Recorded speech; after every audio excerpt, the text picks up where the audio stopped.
What up, world? Back again. It's been a couple of weeks. Really looking forward to this quick, but very, very important to me video I'm going to be doing solo today. T was unable to join me this morning, but he will join me again very soon. We're going to do another show again very, very soon. Looking forward to that as we come to the end of the year and give out all of our end of the year awards specifically for boxing, and look forward to the college football playoffs that'll be coming up next weekend. So really, really happy about that. But today's video topic, as you guys can see down there in the title, is American boxing doomed? Sounds dark, sounds deep, but in my opinion, it's something that really needs to be considered because we have a lot of things going on in American boxing today that have become very, very problematic. For those that have been keeping up, you've probably already heard or seen Regis Prograis against Jose Ramirez. That fight fell through. WBC mandated that because Ramirez was going to get married earlier this summer and dropped out of a purse bid to fight for the vacant title that Josh Taylor vacated earlier this year at 140 pounds, super lightweight, junior welterweight, whichever one you'd like to use. They were supposed to fight last month. And because Jose was getting married, he decided not to go through with the fight at the time. And the WBC, Mauricio Suleiman and the WBC decided to go ahead and make him the immediate mandatory challenger for whoever won the fight between Regis Prograis and Jose Chon Zepeda.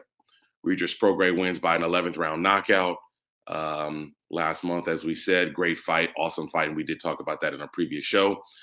So Jose Ramirez was supposed to go into a fight with Regis Prograis early next year. However, when the WBC decided to go ahead and do the split, they awarded Regis 65% of the split, giving Jose Ramirez 35% of the split. And because Jose didn't want to take the short money, he decided to drop out of the fight, not once, but now for the second time. So I leave that to say that there's a lot of problems going on in fights now that deal with American fighters. And I think a lot of it comes down to them overvaluing themselves and not looking at the long-term picture of what's to come. Everybody's trying to squeeze the most juice out of this one lemon that's right in front of them. And I think a lot of guys are missing the boat when it comes to looking at the future of what they could have if they're willing to make certain sacrifices when they're not in the position of power. Jose Ramirez, great fighter that he is, he's no longer a champion. He's been very, very inactive. I believe that he's only fought once this year. If not, I don't think he's fought at all. So for him and his management team and Top Rank to not accept the split terms is problematic, because it's just another fight that a lot of us are not going to get that we really wanted to see. So that's a short part of it, right? Is we're not getting all of the fights that we deserve as boxing fans, especially American boxing fans, because not only is it that some of the fights that we really want to see are not happening, but the ones that we end up getting a lot of times are on pay-per-view. And a lot of those fights, number one, are not worth pay-per-view. And a lot of times those fights are way, way, way too expensive. I mean, you have, fights basically up until 2 weeks ago, you had a pay-per-view fight every month this year. At least one, more than one in a lot of cases. And guess what? We're going to start off January with another pay-per-view fight when Gervonta Davis takes on Hector Luis Garcia in a fight that is a good fight. It's a solid fight. It's not a fight that I really was looking forward to seeing. It's not a fight that I personally asked for, but it's a good fight. But is it going to be worth my $80? Probably not. Do they have some good names on there? Of course they do. They have Demetrius Andrade. He's making his PBC debut. They're going to have Rashidi Ellis. He's going to be on that card. They're going to have Jaron Boots Ennis. He's going to be on that card. But I mentioned this in a previous show. Why is Jaron Ennis and Rashidi Ellis not fighting each other? They're on the same card. They've both been inactive. They're both with PBC. This is a pay-per-view fight, so obviously you're able to make some money from the fight because you're putting it on a pay-per-view platform, hoping that the fans will buy the fight, will buy the card. Why are we not getting them matching up against each other? That fight on its own is a headlining event, in my opinion. So if you're going to put it on a pay-per-view card, that's an awesome co-main event. But again, problems in American boxing, right? Everybody needs a tune-up. Everybody needs, to have the situation be exactly to their liking when it comes to when they're going to take a tough fight. And nobody takes tough fights unless there's one of two things on the line: big money or a title fight. And that's problematic because there's been a lot of fights in the history of boxing that have been for no titles. There's been a lot of fights like that. I think about the Arturo Gatti and Mickey Ward fights.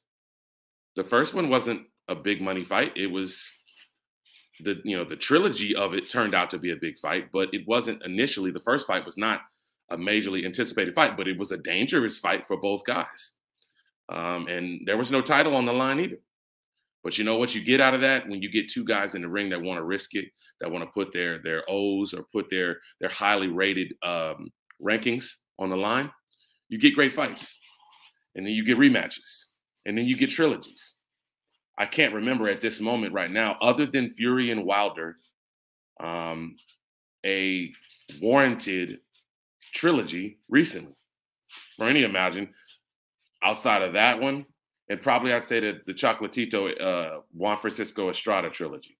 Those are the only two in recent memory that I can think of that are fights that, definitely warranted a trilogy and were things that people were really looking forward to seeing, because the first fight may not have been as big as it could have been, but because the two guys risked their reputations on the line, the second and third fights turned out to be pretty good.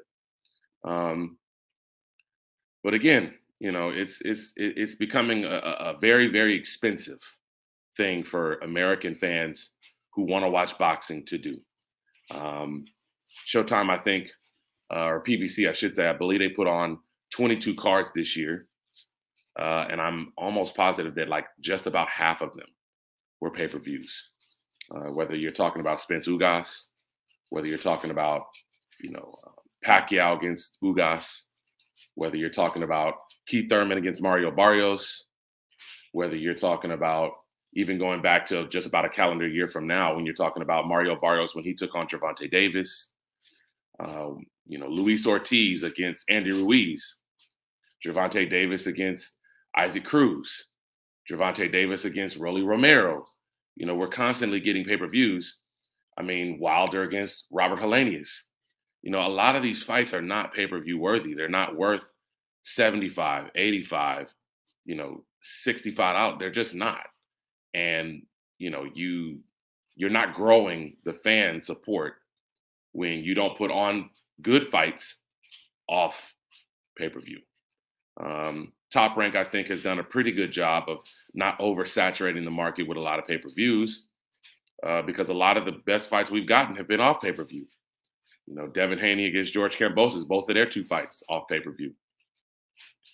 A couple of years back, Lomachenko against Teofimo Lopez, off pay-per-view.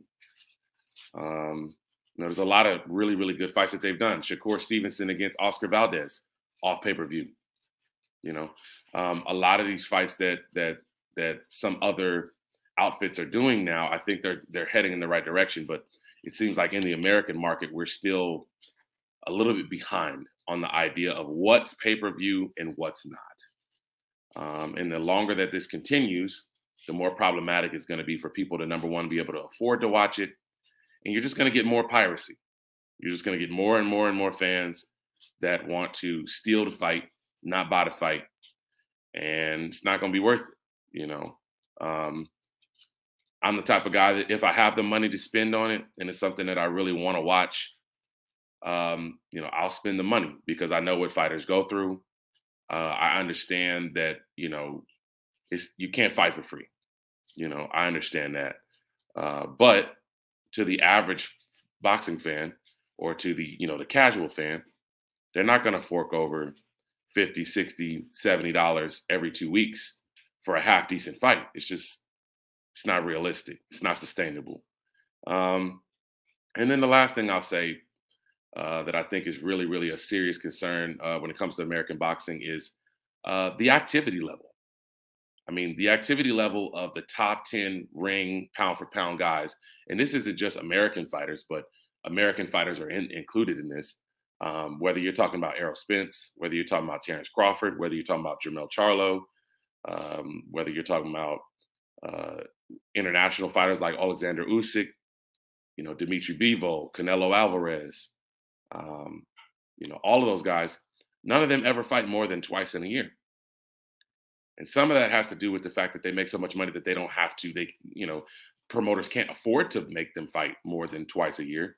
But also part of it is that a lot of these guys are not willing to make the sacrifices to take smaller money in situations where they want to stay active, take a little bit less to get back out there for a third time, for a fourth time.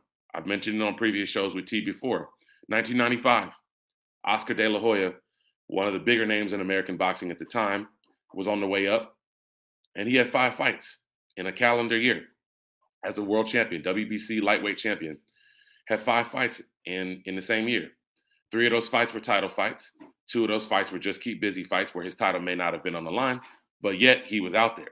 And if his title wasn't on the line, he wasn't getting paid, top dollar by Top Rank at the time, but he was willing to sacrifice the money to stay active, to stay out there, to get his craft sharp. The only way you get better at things is if you constantly do them. Perfect example is Jermall Charlo. Jermall Charlo has been out over a year and a half. He was said to have a back injury before the Maciej Sulecki fight that was supposed to happen this past June. But 2 weeks later, he's seen in the club drinking, partying, and having a good time. I don't know anybody else, but if you're out doing that, it can be problematic on the optics.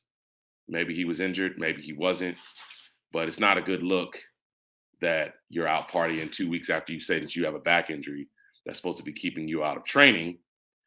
Yet and still, we're almost 6 months down the line, still no fight news, still no fight updates. And it looks like probably he's not going to fight again until February or March. So we're talking about almost 2 years of inactivity on a guy that's really supposed to be in the prime of his career. His brother Jermell hasn't had the same level of inactivity, but Jermell's only fought, once this calendar year and once last year. Now, some of that people will say, okay, Brian Castano, who he was supposed to fight in a rematch, got injured, so he wasn't able to fight twice last year, which probably pushed back his fight that he's supposed to be having this year in this coming month in January against Tim Tszyu. However, there's ways around those kinds of things when you talk about just having title defenses, right? You couldn't do a Brian Castano fight. You wanted to go ahead and do that fight. The fight got delayed, no problem. Why can't we have a keep busy fight? Logistically, it may not make sense from a financial standpoint because these guys want a lot of money to get out there. But honestly, somebody has to make some sacrifices if you want to really reach the top level of your game. And that's really what it comes down to. Some of these guys are never going to really be able to reach their top potential because they're never able to get to the tip top of their skill set because they're just not fighting enough. If you want to be good at shooting a basketball, you got to shoot it every day. If you want to be good at throwing touchdown passes, you got to practice it every day.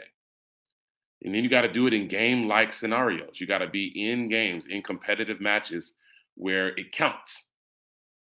You can't expect a guy to go a whole year just working on his game and then not do it in a real fight and think that it's going to work and think that he's going to get progressively better year over year. So those are just some of my thoughts on some of the problems that we're having in American boxing. Don't know if any of these things are going to be able to change between now and next year.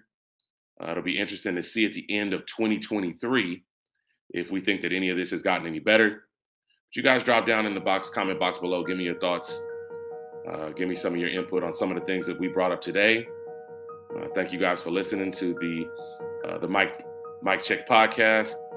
Appreciate the time, and we'll see you guys next time back on this channel right here. Peace.